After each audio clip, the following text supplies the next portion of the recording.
Je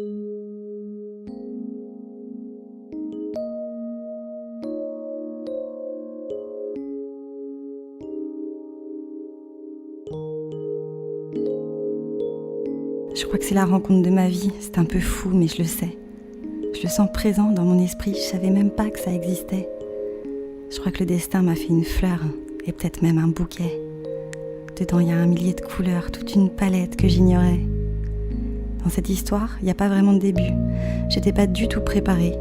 Il n'y a pas d'attitude attendue, c'est naturel et spontané. On sait même pas vraiment ce qu'on mange dans ce resto, et on s'en fout pas mal. Cette première fois c'est très étrange. Il se passe des choses paranormales. J'ai sa petite guitare à mes pieds, un verre de rouge à la main. Je sais même plus quel jour on est, je calcule pas la tête des voisins. Je suis plus assise sur la banquette, je suis suspendue quelque part dans le ciel. Et ça fait bientôt belle lurette que la dame de droite me demande du sel.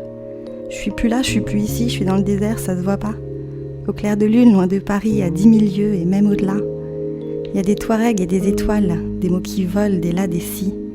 Il y a des vérités qui se dévoilent, au gré du vent, de la poésie. Ce soir-là, je lui dis des choses que j'avais rarement formulées. Je vous parle pas d'histoire à l'eau de rose, ni même de secrets enterrés. C'est beaucoup plus simple que ça. Il y a un peu de moi, un peu de ma foi, un peu de mes questions sur l'au-delà, sur le destin, sur ce qu'on fait là. C'est comme si là, en face de moi, il y avait ma meilleure copine. Bon, sauf qu'elle est moins poilue que ça, qu'elle est beaucoup plus féminine. Je dis pas qu'il est pas viril, et franchement, c'est tout le contraire.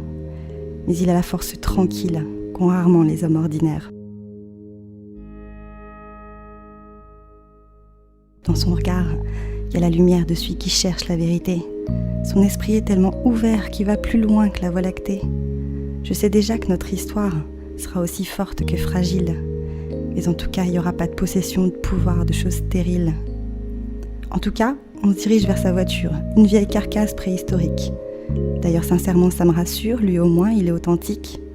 On se retrouve dans mon salon dans un silence qui persiste. La télépathie en question, j'y croyais pas, mais si, ça existe. Je sais qu'il sait, il sait que je sais, on sait qu'on sait et tout le bordel. Ça fait marrer, mais dans les faits, c'est un petit peu exceptionnel. Je suis tellement bien que je pense même pas à le regarder et à l'embrasser. Et quand il fait le premier pas, c'est comme s'il m'était étranger. Il y avait l'esprit, maintenant le corps. J'ai un peu de mal à tout connecter.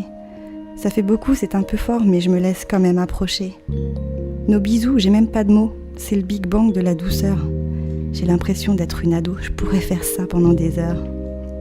Ce garçon-là, il me dit que je suis belle, sans avoir peur que je le remballe. Il aime ma folie naturelle, toutes mes pensées très cérébrales. À lui, je prends le temps de tout expliquer, de me dévoiler précisément. Je dis jamais les choses à moitié, j'y vais sûrement et tranquillement. Je lui fais écouter les chansons de ceux qui jonglent avec les mots. Il me fait découvrir les frissons de ceux qui jouent avec des dos. J'ai l'impression que dans ma vie, rien ne sera jamais pareil. Et même si ce n'est pas avec lui, maintenant je sais ce qui est essentiel.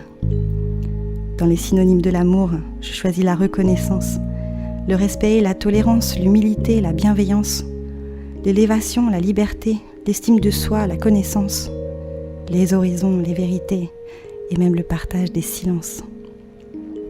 Alors comment en avoir peur ? Pourquoi le craindre ou le cacher ? Il est entré dans mon petit cœur tout doucement, sans me brusquer.